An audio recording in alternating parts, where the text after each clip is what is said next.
Hello my dear friends and students.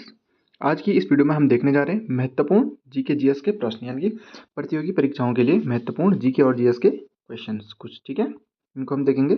GK और GS के questions प्रतियोगी परीक्षाएं, यानी कि जैसे होगी हमारे पास एसएससी के एग्जाम हो गई, SSC MTS, SSC CSL, SSC GD, SSC CGL, SSC CDS, NDA और भी बहुत सारे कॉम्पिटिटिव एग्जामिनेशन है जिनमें जो है जीके जीएस अपना एक अहम भूमिका निभाती है। ठीक है, तो चलो शुरू करते हैं प्रतियोगी परीक्षाओं के लिए कुछ महत्वपूर्ण जीके जीएस के प्रश्न। तो चलो शुरू करते हैं। पहला क्वेश्चन है हमारे पास, भारत के किस अनुच्छेद के अनुसार किसी व्यक्ति को संसद की सीट भरने अथवा चुने जाने के लिए भारत का नागरिक होना आवश्यक है। ठीक है, भारत के किस अनुच्छेद के अनुसार किसी व्यक्ति को जो है संसद की सीट भरने अथवा चुने जाने के लिए भारत का नागरिक होना अनिवार्य है। यानी कि अगर हमको किसी व्यक्ति को संसद की सीट भरने हैं या फिर इसके लिए चुना जाना है तो उसके लिए भारत की नागरिकता, उसके पास भारत की नागरिकता का होना अनिवार्य है। ठीक है, और ये कहता है अनुच्छेद 84 के अंतर्गत। ठीक है, ये हो गया पहला क्वेश्चन हमारा। दूसरा क्वेश्चन हमारे पास, भारत में पहली निर्वाचित लोकसभा अस्तित्व में कब आई थी? भारत में जो है पहली निर्वाचित लोकसभा अस्तित्व में कब आई थी? इसका आंसर है अप्रैल 1952। अप्रैल 1952 को जो है पहली निर्वाचित लोकसभा अस्तित्व में आई थी। ठीक है, तीसरा क्वेश्चन हमारे पास, दूसरी लोकसभा का गठन कब किया गया था? इसका आंसर है दूसरी लोकसभा का गठन जो है 1957 को किया गया था। ठीक है, दूसरी लोकसभा का गठन 1957 को किया गया था। तो हमारे पास 3 क्वेश्चन आगे देखते हैं अब। और अगला क्वेश्चन हमारे पास चौथा, पाक जल संधि क्या है? ठीक है, पाक जल संधि, अगर आपको ये लग रहा है कि पाकिस्तान से रिलेटेड क्वेश्चन है तो इसका आंसर बिल्कुल गलत है। ये जो है पाक जल संधि हमारे पास, पाक जल संधि एक निकाय है जो भारत और श्रीलंका को अलग करता है। ठीक है, भारत और श्रीलंका को ये अलग करता है पाक जल संधि। यह बंगाल की खाड़ी को मन्नार की खाड़ी से जोड़ता है। अब देखो क्या है ये पाक जल संधि, भारत और श्रीलंका को अलग करता है, बंगाल की खाड़ी को मन्नार की खाड़ी के साथ जोड़ता है। इसको हम चित्र के माध्यम से देखते हैं एक।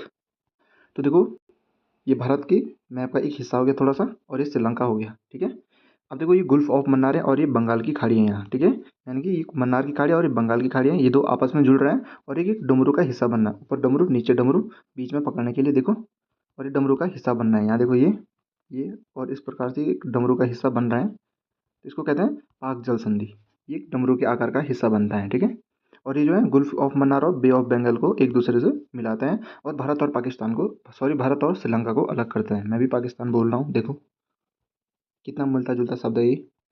अगला क्वेश्चन हमारे पास पांचवा, सियाचिन ग्लेशियर को लेकर किन दो देशों के मध्य विवाद है? ठीक है, सियाचिन ग्लेशियर जो काराकोरम पर्वत श्रेणी में स्थित है, उसको लेकर के जो है किन दो देशों के मध्य विवाद है? ठीक है, तो इसका आंसर है भारत और पाकिस्तान के मध्य सियाचिन ग्लेशियर को लेकर के विवाद है। ठीक है, इसका आंसर है भारत और पाकिस्तान। क्वेश्चन नंबर 6 है हमारे पास, चंबल नदी के तट पर कौन सा शहर स्थित है?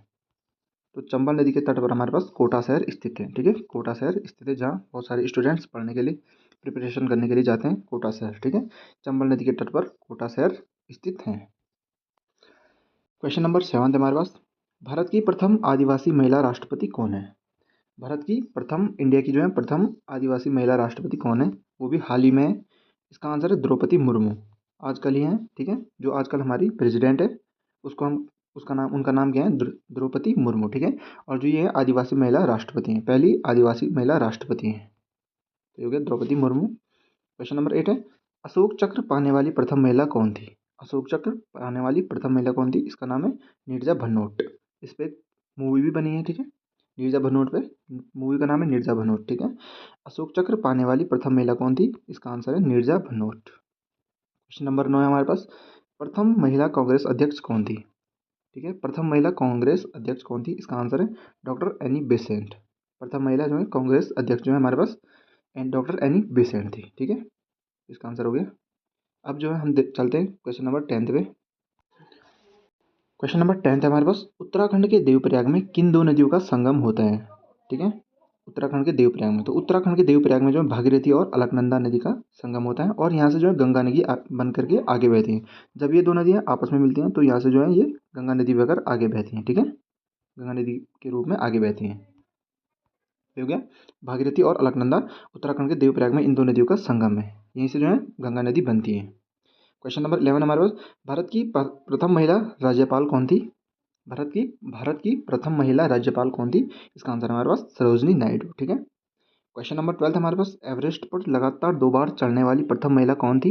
इसका नाम है संतोष यादव। इनका नाम है संतोष यादव। ठीक है। एवरेस्ट पर लगातार 2 बार चढ़ने वाली प्रथम महिला थी ये। इनका नाम है संतोष यादव। क्वेश्चन नंबर 12 हो गया। अब हमारे पास क्वेश्चन नंबर 13 देखते हैं।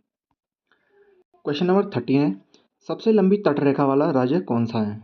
सबसे लंबी तटरेखा यानी कि कोस्टल बाउंड्री वाला राज्य कौन सा है, जिसकी जो है वाटर बाउंड्री लगती है? इसका आंसर है हमारे पास गुजरात। सबसे बड़ा राज्य तटरेखा वाला राज्य है हमारे पास गुजरात है। इसका आंसर है सही गुजरात। क्वेश्चन नंबर 14 देखते हैं हम। भारत का सबसे ऊंचा बांध कौन सा है? भारत का सबसे ऊंचा बांध कौन सा है? इसका नाम है टिहरी बांध। ये जो है उत्तराखंड के पौड़ी गढ़वाल जिले में, टिहरी गढ़वाल जिले में सॉरी, टिहरी भागीरथी और भिलंगना नदी के संगम पर बना हुआ है। कौन सा बांध? टिहरी बांध। यह जो है इंडिया का सबसे ऊंचा बांध है और विश्व में जो है 5वें नंबर पर सबसे बड़ा बांध है। इसकी ऊंचाई कितनी है? 261 मीटर। ठीक है। इसकी ऊंचाई जो है 261 मीटर है और ये भागीरथी और भिलंगना नदी के संगम पर बना है। और क्वेश्चन आएगा अगर कि टिहरी बांध कौन सी नदी पर बना है और उसमें भागीरथी और भिलंगना ना हो तो आप भागीरथी पर टिक कर देना। ठीक है। तो भागीरथी नदी कौन, भागीरथी नदी पर सबसे बड़ा बांध कौन सा है? इसका आंसर है हमारे पास टिहरी बांध। ठीक है। तो ये भारत का सबसे ऊंचा बांध कौन सा है? टिहरी बांध है। ठीक है। क्वेश्चन नंबर 15 अब हमारा, भारत का सबसे ऊंचा गुरुत्वीय बांध कौन सा है? इंडिया का सबसे ऊंचा ग्रेविटेशनल बांध डैम कौन सा है, गुरुत्वीय बांध कौन सा है? इसका आंसर है हमारे पास भाखड़ा नागल बांध, जो कि पंजाब में है। ठीक है। भारत का सबसे ऊंचा गुरुत्वीय बांध जो है भाखड़ा नागल बांध है और ये पंजाब में स्थित है। तो आज की स्लाइड्स हमारी खत्म हो चुकी हैं। कल मैं आपको नए क्वेश्चन लाऊंगा और एक बेहतरीन अंदाज में सिखाऊंगा, समझाऊंगा इनको। ठीक है। उनके कुछ एग्जाम्पल्स के द्वारा। ठीक है। तो आज के लिए एक ये पहली क्लास थी, इसमें थोड़ा सा सामंजस्य नहीं बैठ पाया। ठीक है। तो इसमें जो है आंसर पहले से लिखे हुए थे। कल जो है अब हम ऑप्शन वाले आंसर लेंगे, जैसे क ख ऐसे में ऑप्शन लाएंगे, उसमें से आपको चुनना पड़ेगा। ठीक है। नहीं तो हम आंसर बता देंगे बाद में। तो चलो आज के लिए इतना ही, मिलते हैं अगली वीडियो में। कल भी हम जीके जीएस की क्वेश्चन क्लास लाएंगे। अब जीके जीएस की क्लास हम जो है डेली लाएंगे और ज्योग्राफी की क्लास भी चलती रहेगी। मेन सब्जेक्ट हमारी ये है, ज्योग्राफी मेन सब्जेक्ट है। ठीक है। और जीके जीएस की क्लास भी आती रहेगी। तो चलो आज के लिए इतना ही, मिलते हैं अगली वीडियो में।